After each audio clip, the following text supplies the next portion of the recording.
Welcome back to Train Signal's VMware vSphere 5 training. You're watching Implementing High Availability with VMware HA lesson. Okay, so we've built this incredibly great environment. Well, now we have to secure it. But when I mean by secure it here, isn't secure it against hacking or secure it from a firewall perspective or any of that good stuff. I'm talking about secure it in ensuring the highest levels of availability for my virtual machines. Now, the promise of virtualization wasn't just so I can consolidate my physical machines onto less physical machines and take advantage of how to maximize the physical resources.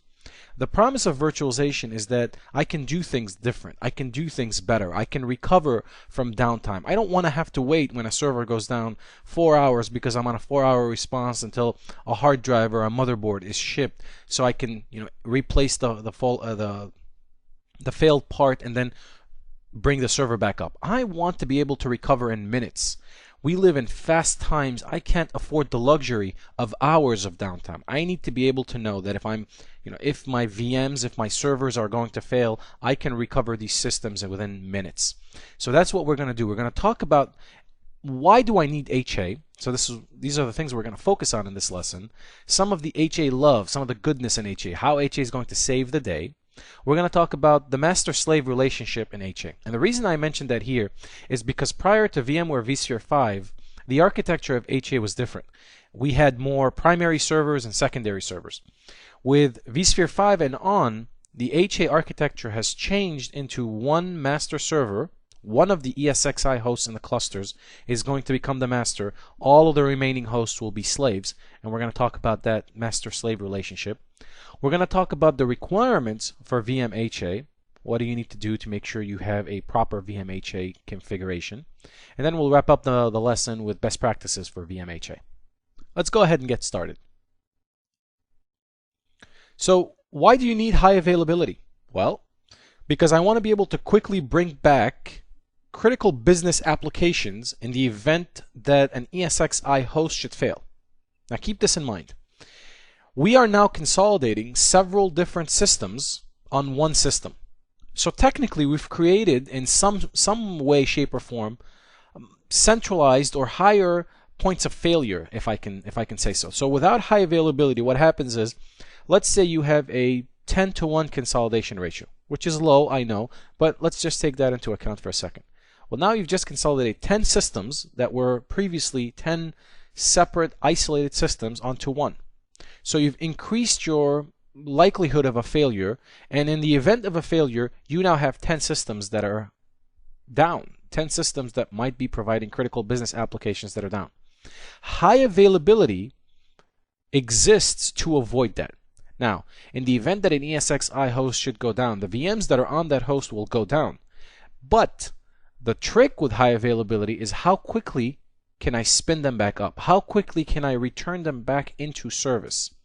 So that's the whole idea behind having high availability. You add your ESXi hosts in a cluster, and then you manage the groups and their resources in a cluster manner so that when one ESXi host fails, the VMs that are on that particular ESXi host are going to be restarted on the remaining hosts within the cluster, and you restore that business application back to productivity into production within a matter of minutes. So it decreases downtime and improves availability significantly. And some of the examples of these business critical applications can be Exchange for mail, it can be SQL servers for data stores, it could be a combination of any of them. It could be SharePoint, file servers, internet, web servers, whatever the case might be. VMware high availability saving the day. So how does this work, right? So let's say that you have an ESXi server hardware failure. Say maybe a bad CPU, maybe a bad motherboard, maybe a combination of both, right? Maybe just a network cable was yanked out of the back of the ESX host. For whatever reason, you lost the host, and that host has virtual machines that are running on it. VMware HA will power on the virtual machines that were running on the failed host on the remaining ESXi hosts in the cluster. High availability will monitor not only the ESXi for host failures, but also the guest operating system for host failures. So not only is it going to monitor ESXi and determine, hey, you know, that host is failing from a physical perspective, you can also configure it, and we'll go through that, to monitor the VMs themselves. So if, for example, we're not receiving a heartbeat from the VMware tools that is installed on the operating system, then that VM is having an issue, and you can take immediate corrective action against it. One of the things that you can set it to reboot if you're not receiving a heartbeat, in the hopes that you can address the problem. Now you can also do smart failovers to the best ESXi host. You know, that requires DRS, Distributed Resource Scheduler, and you know that plays in a number of ways, right? So you can configure it so that there's something called initial placement, and I'm sure David's going to cover this in the DRS lesson. With initial placement, as soon as the VM is powered on, it's going to be placed on the most suitable ESXi host based on the available resources of the ESXi hosts in the cluster. Now, DRS will continuously load balance the VMs across the most suitable ESXi hosts within the cluster. So there's a lot of benefits of also using DRS in conjunction with HA. Sometimes if DRS is detecting, for example, there's high latency, or if it can detect a failure on the ESXi host quick enough, it can move the VMs off of that ESXi host. You can have support for up to 32 ESXi servers within a cluster. And that being said, the number that I'm giving you now, for those of you that are going to be taking the VCP5 exam, these numbers can change. You know, maybe VMware, you know, releases update 1 for vSphere 5. Just double check that this particular value is still valid when update 1 comes out before you take the exam, just in case there's been a change and we haven't been able to update it yet within the video. So keep that in mind if you're taking the exam. Enhanced isolation response, we're going to talk about what happens when a particular ESXi host becomes isolated. There is no network connectivity, there is no connectivity whatsoever to it. What can we do in response for that isolation of the host? Alright, so let's talk about VMware high availability master-slave relationship. Well, first of all, the correct name for the master isn't master. It's called Default Domain Manager Master, otherwise known as FDMS. So it's important that you know this name, it's important that you memorize this name, it's important that you use this name. First of all, because I want you to sound like an expert.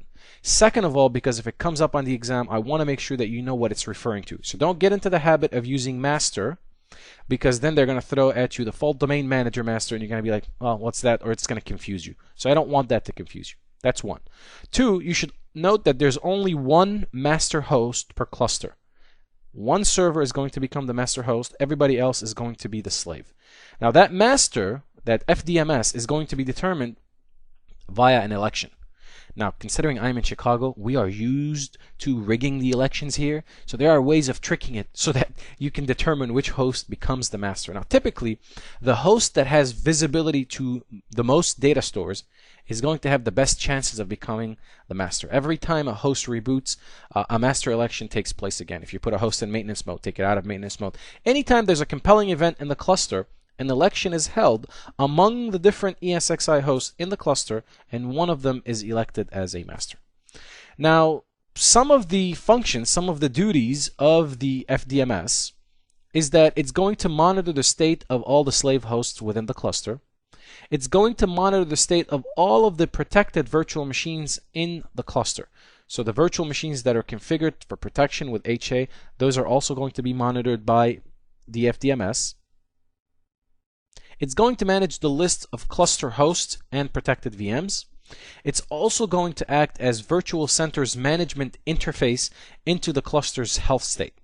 So what happens is Virtual Center, instead of contacting all of the slaves and say, hey, what's up, what's up, what's up, it's going to contact only the master. The master becomes its interface. Anytime it wants to know anything that's going on in the cluster's health, it contacts the FDMS master, and that communicates back to it on what's going on. Now, it's very important to know that, and this is a new enhancement with vSphere 5, VMware High Availability now checks for host failure not only using the management network. This was how it would check for it with vSphere 4 and earlier. It would check through the management network. If it doesn't detect a connection through the management network, specifically through the default gateway on the management network, then it would determine that that particular host has failed, and it would initiate VMware High Availability. vSphere 5 got a little smarter. it's not only checking the management network. So if the management network isn't responding, that default gateway isn't responding for whatever reason, it's also going to check the data stores.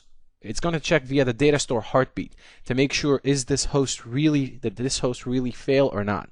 So sometimes the management network might be down, but the host might still be up and the VMs might be serviced. We don't want to declare that the host is down. So with vSphere 5, HA became a lot more smarter.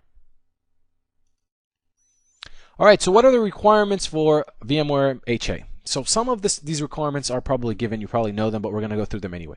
You obviously want to make sure you have shared storage for VMs that are running in HA cluster. So all the ESXi hosts in the cluster have to have access to all the shared storage in order to be able to power on the VMs. So if you have an ESX1 and ESX2 and they don't have shared storage and there's VMs living on each, well, if that VM power goes down, ESX2 or the remaining host, the surviving host, can't power it on because it can't see its storage. So it's very important that shared storage be accessible by all ESXi hosts in the cluster. It's equally as important for all the ESXi hosts to also have access to all the VM networks across all the hosts. So make sure if you're configuring VLANs on some hosts that those same VLANs are accessible on other hosts for vMotion purposes first, but for VMHA purposes as well. You can use DRS in conjunction with VMHA, or you can just use VMHA in a cluster, as I'm going to show you in a little bit when we log on to Virtual Center. All hosts must be licensed for VMware HA. So make sure you're checking the licensing edition that you're using and that it supports VMware HA before you can enable that and it works properly. You obviously have to create a VMHA enabled cluster, and we're going to go through that in a second. All hosts must have a static IP address. Again, kind of a given, but I just wanted you to know. At least 2 hosts in the cluster. Again, kind of a given. There's no point to a cluster if it's going to be single hosted. And at least 1 management network. Best practice says 2. Hey, instead of having just 1 management network interface, 1 access into the server, if you can create a redundant one, then that calls for best practice. It makes it a little easier and it enhances VMHA. Now obviously, if both management networks have the same gateway, well then, from an HA perspective, it doesn't help very much, and that's why I'm going to show you in the best practices how we can have HA check with a different IP address rather than just the default gateway. All right, best practices for VMHA. Well, first, keep an eye on the cluster validity. You always want to make sure that the cluster is healthy, it's valid, no errors, so on and so forth. Basic stuff. It's very recommended that you disable host monitoring as you make changes to your network or DV switches. Now, why is that? Now, host monitoring is a feature that is configured by nature to check for network connectivity, right? So it's checking for that heartbeat. If you're making these network changes and the management network on the ESXi host is losing connectivity, host monitoring is going to try to declare the ESXi host as inaccessible and isolated. Now granted, with vSphere 5 it'll still check through the data stores, but for best practices, for stability reasons, if you're going to make any kind of changes to the network, especially the physical network in this matter, I suggest, or we suggest, that you disable host monitoring. All networks and VMs on HA clusters must have compatible networks. This just means that make sure that all the ESXi hosts in the cluster have access to all the VM networks. By default, network isolation IP is the default gateway. That's what I've been telling you. But I'm going to show you as we get into the GUI how you can configure a different IP address by using the advanced values in here. And I've highlighted the particular value. I'm going to show you where you can go in to VMHA and change it. So the X here in this particular value means that you can say you can go from 1 to 10, so you can have up to 10 additional IP addresses, and every one of those values here, 1 would equal an IP address, 2, etc. And I'll show you how to do that. Use network redundancy between ESXi servers, so basically make sure you have more than 1 management network, so on and so forth. All right, enough slideware. Let's go ahead, jump into vCenter, and let's configure VMware high availability. From the home screen of vCenter, what we're going to do is select hosts and clusters. Again, we're configuring a cluster, so this is the view that we want to be in. Now, I already have a cluster configured, right? HA-DRS cluster, but I don't have any features or functions into this cluster yet. So what I want to do in order to configure it is I want to right-click it, and I want to drag down to where it says Edit Settings. Now, within Edit Settings, if you wanted to change the name of your cluster, you have an opportunity to do so here. Otherwise, you can check what type of cluster you want to create. Do you want to turn on vSphere HA for this cluster, or do you want to turn on vSphere DRS for this cluster, or do you want to turn both of them on? For the purposes of our lesson, we're going to go ahead and just turn on vSphere HA. Once you turn it on, then you'll see that you have access to additional options on the left. Let's start with vSphere HA here. The first thing that we have here is enable host monitoring. As we talked about during the lecture, enabling host monitoring allows the HA cluster to continuously monitor the ESXi hosts within the cluster for heartbeat. If it doesn't receive that particular heartbeat, then it's going to deem the ESXi host in isolation. So this is how you enable monitoring. And again, if you're doing changes to your physical or virtual network for that perspective, I recommend that you come into HA and immediately uncheck this box, make your changes. Whenever you're done, when the network is stable and it's ready, you check it back up. Now, admission control. You have two options here. If you set it to enable, then what happens is the VMs that, in the event of a failure of one of the ESXi hosts, if there isn't enough resources in the cluster to power on the VMs, then it won't power them on. So what you're seeing here is disallow VM power on operations that violate availability constraints, which means you're not allowing for any kind of overcommitment at the CPU, at the memory level. If there isn't enough resources, I don't want you to power it on. The second option here, which is disable of admission control, means you allow the virtual machines to power on even if they violate availability constraints, which means you're immediately starting to overcommit, whether it's memory or other resources. You're probably going to swap, whatever the case might be, but you're allowing those VMs to power on even though they violate the availability constraints, because those VMs might be important, they're critical, they have to come up. So that's when you would come in and enable that. Best practices, if you can get away with it, if you've done your homework and you've configured your environment properly, this should always be set to enable. I'm going to give you some advice, and we're going to talk about it here in this section of the admission control, because this controls based on what you have here. So let's talk about that for a second before I give you some advice here. You have a couple of different ways of reserving resources so that in the event of a failure, you have these resources, right?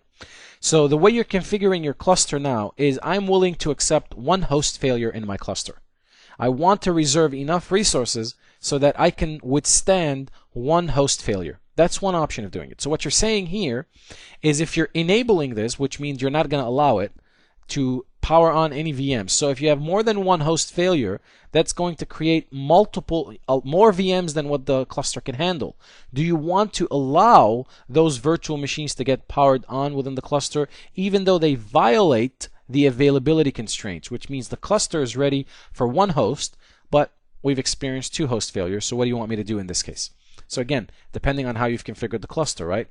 The other option down here is you can configure the availability of the resources in the cluster based on a percentage, which is what I like. I think the first one was kind of a lot more, ESX 2.5, ESX 3, 3.5 days. But vSphere 5, I would rather take a percentage of all of the cluster's resources rather than say just one, I will tolerate one ESX failure. So in this case, you're saying if you're disallowing it, if the availability constraints violate 25%, then you don't power them on. So this is how these two kind of tie together. Now, that being said, here's some best practice.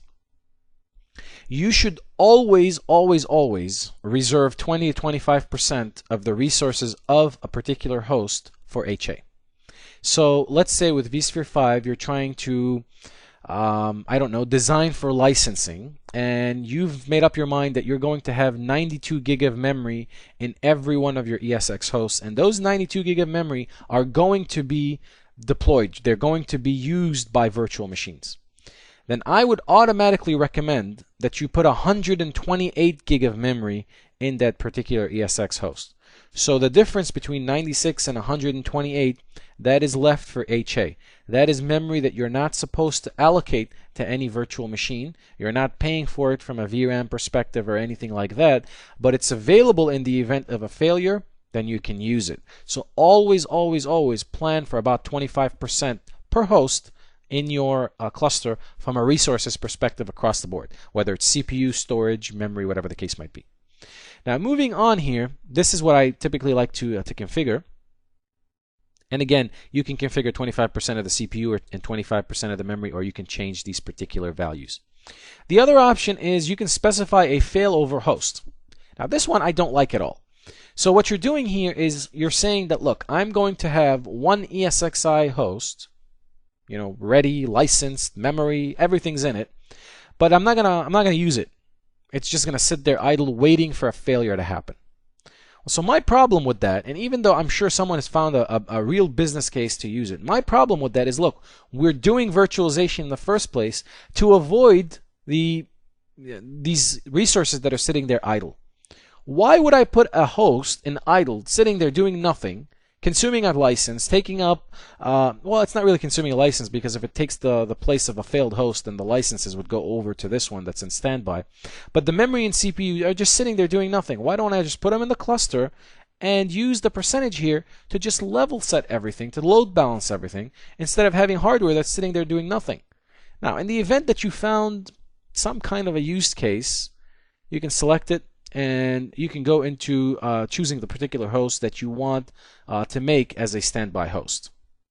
So you can click to add here, and you can go through and you can select which host that you want to add as your standby host. Now, you click on the advanced options down here. This is where you can configure advanced values for HA. Now remember, when we were talking during the lecture, I told you that by default VMHA will always check, or will always try to ping the management network's gateway for heartbeat. So that's how it determines if an ESXi host is up or down. Now if you think that the default gateway isn't a reliable IP address and you want it to provide a different IP address, or if you want it to provide multiple IP addresses that HA should check with, then you should use the option that I had in the lecture as well, which was this. And towards the end, you want to put a numerical value of 1.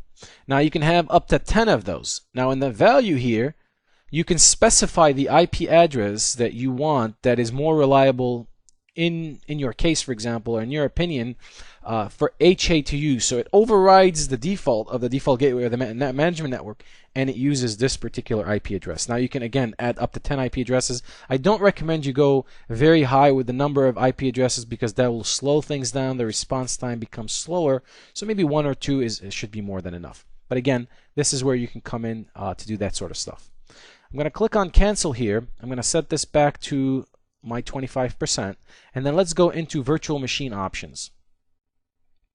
Now with virtual machine options, you are determining what happens to the virtual machines in the event of a host failure. Which ones come up first? Which ones have higher priority than others? Keep in mind that the settings that we have up here, those are cluster-wide settings. Those apply for all of the virtual machines. Now you'll see in a second that I can configure those on a per virtual machine basis, which means I can override the cluster-wide settings. However, from a cluster perspective, if the host is in isolation, your response to it is what? If we figure out that a host has been isolated, do you want me to leave the VMs on that particular host powered on? Or some of the options that you have is, hey, I want you to power off the VMs. I want you to shut down the VMs. What do you want me to do? Power off is just like yanking the cable. Shut down is more of a graceful shutdown. Now, from a VM restart priority perspective, you're setting the restart priority on all of the VMs in the cluster to medium. So that means if a particular host fails, all of the VMs on that particular host are of equal restart priority. They're all the same type of importance. That I would change for sure. So based on the VMs, you should evaluate the different VMs that you have. For example, my vCenter server. Well, I want to make sure that, first of all, from a VM restart priority, it is high. It is very high. It is as high as possible, right? So I want to set this to high. You can use the cluster settings. You can disable it if you want, but I want to set it to high because I want to make sure that in the event of a host failure, if vCenter is on that host, I want it to come up as quickly as possible. From a host isolation perspective, what do you want to do for this particular virtual machine? Well, for this particular virtual machine, if the ESXi host goes into isolation, well, maybe I just want to shut it down so that HA immediately kicks in and it's restarted on a different host. So again, these are the different options that you can change here in order to respond to ESXi host failure at the virtual machine level. Now, if we move on to VM monitoring, VM monitoring is disabled by default. What happens with VM monitoring is the same way as the host isolation or the host monitoring monitors the host via a heartbeat. The VM monitoring monitors the VMs via a heartbeat as well, and that heartbeat is provided by VMware tools. So VMware tools would have to be installed on the VM in order for this to work. And the way it works is if it doesn't receive a heartbeat back from that particular virtual machine, then it deems that virtual machine as down or failed or whatever the case might be, and it takes corrective action against it. So if you wanted to enable it, again, it's pretty straightforward on how to enable it. You can do VM monitoring only, or you can do VM and application monitoring. Again, they're pretty self-explanatory if you have vApps and all that good stuff. For me, I'm just going to enable VM monitoring only for now. And then you can modify the monitoring sensitivity. How often do you want it to monitor, so on and so forth. Right now it's set to high. You can most certainly customize it and then pretty much, give it a failure interval, a minimum uptime, etc., etc. These are just intervals that you put here from a threshold perspective that allows you to more accurately and more closely monitor how you want those VMs to be monitored by the cluster. Now again, if you wanted to override the cluster settings at the VM level, then again you can come here and you can select the VM itself, and from the drop-down menu you have several different options that you can configure at the VM level to override the settings that you're creating up here. Alright, let's move on to data store heartbeating. Now, remember in the lecture we talked about the fact that with vSphere 5, HA will not only just monitor the management network for host failures, it's also going to monitor the data stores for heartbeats so that it can determine if the host has truly failed or not. So there's different layers, different level of monitoring to ensure that that particular host has failed. And this is where the data store heartbeating comes into play. You can come in here and specify which data stores you want to participate in the data store heartbeating, and you have several different options. You can select only from my preferred data stores or any of the cluster's data stores, and then you can select any of the cluster's data stores taking into account my preferences. So again, you have the option here of tweaking it. So for example, if this was your preference to have this iSCSI data store, then you would just pretty much select it, and this becomes one of your preference.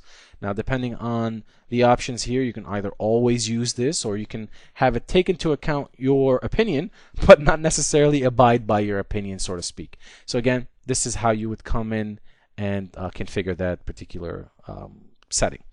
And that's all there is to it from a VM high availability perspective. I'm going to go ahead and click on OK here, and let's go ahead and switch back to our presentation and recap what we've learned. I gotta give it to you. For those of you that are virtualization veterans and that know about HA and they're just watching these videos as a refresher or to know what's new, or just to have it on the shelf for administrative purposes, good for you, right? But for those of you that are watching it for the first time and learning about VMHA, it just reminds me of when I first saw it, when I first sat into that classroom and I was starting to learn about HA, and I'm like, wow, this is pretty cool stuff, and I got attached to it right away. I remember going back that day and I started eating the books, eating the documentation, anything I can find about the stuff because it was so exciting. And now HA is just so easy, but after you've seen it work, and I've been doing this for like 7 or 8 years now with VMware since its early stages, appreciating the value of HA and some of the things that VMware brings to the table, that'll only come up, you'll only appreciate that truly in the event of these issues that will come up. It's inevitable that issues are going to come up during your career, but that's when you're really going to appreciate HA and some of the other features. So what did we cover? We started off by talking, well, why do you need high availability? We talked about the fact that you've built this great environment, but now you have to be able to protect it, to provide highest level of availability for your virtual machines, so that in the event of a failure of a host, hardware failure, software failure, corruption, whatever it is, you can restart the virtual machines on the remaining ESXi hosts in the cluster. We talked about how VMHA is going to save the day, how it's going to isolate the ESXi host, how it's going to reboot and restart the virtual machines, the priorities, the isolation, so on and so forth. We discussed the master-slave relationship and the fact that with vSphere 5, HA has been completely re-architected and that there's no more primary and secondary hosts. There's one single master host in the cluster. Everything else is a slave, and that master host is determined via an election. We also discussed the fact that with VMHA in the new architecture, there's two ways of determining a host failure. There's the traditional way through the network management, pinging the default gateway, and then there's the heartbeat of the data through the data store to make sure that that host is up or not. We then discussed the different requirements that you need for VMHA, and we wrapped up the lesson by talking about best practices from a VMHA perspective. How do you add, or how do you tell VMHA, hey, I don't want you to ping the default gateway of the management network. Here's a list of IP addresses that you can use to determine if this host has failed or not. We talked about some general best practices on how to configure a VMHA. Finally, I hope this lesson was informative for you, and I'd like to thank you for viewing.